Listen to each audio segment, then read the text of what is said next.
নমস্কার বন্ধুরা, আমি সপ্তমী আমার কুকিং শপি চ্যানেলে সকলকে স্বাগত। আজ চলে এসেছি অন্য একটি রেসিপি নিয়ে। রেসিপিটি হলো চিংড়ি দিয়ে কুমড়োর কাঁচা বাটি চচ্চড়ি। খুব কম সময়ে এই রান্নাটি তৈরি করতে পারবেন। প্রথমেই নিয়েছি 200 গ্রাম মতন চিংড়ি মাছ। চিংড়ি মাছগুলোকে আমি ভালো করে নুন হলুদ মাখিয়ে নিয়েছি। এরপর নিয়েছি একটা বড় সাইজের আলুটাকে আমি খোসা ছাড়িয়ে চৌকো করে কেটে নিয়েছি। 300 গ্রাম মতন কুমড়ো বড় সাইজ করে কেটে নিয়েছি। 4 থেকে 5টা কাঁচা লঙ্কা, একটা স্লাইস করা পেঁয়াজ আর মটরশুঁটি নিয়েছি। আর নিয়েছি কাশ্মীরি লঙ্কা গুঁড়ো, লবণ,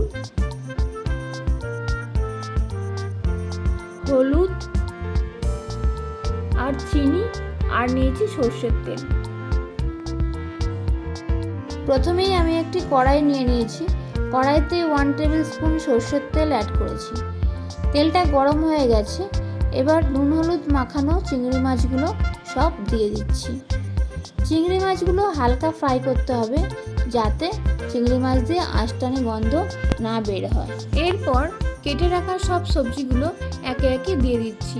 কুমড়ো, আলু, পেঁয়াজ, মটরশুঁটি আর কাঁচা লঙ্কা দেবার পরে একটু হালকা নাড়াচাড়া করে নিতে হবে 1 মিনিট মতন।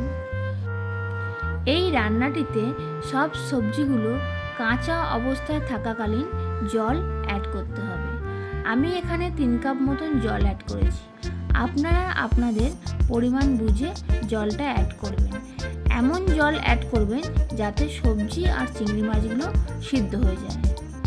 এরপর স্বাদ অনুযায়ী লবণ অ্যাড করলাম, আর 1/2 টিস্পুন হলুদের গুঁড়ো, 1 টিস্পুন কাশ্মীরি লঙ্কার গুঁড়ো, স্বাদ অনুযায়ী চিনি আর 2 টেবিল স্পুন সর্ষের তেল দিয়ে দিলাম। দেবার পরে হালকা একটু নাড়াচাড়া করে নেব। একটু ফুটে উঠলেই আমি ঢাকনাটা দিয়ে দেব।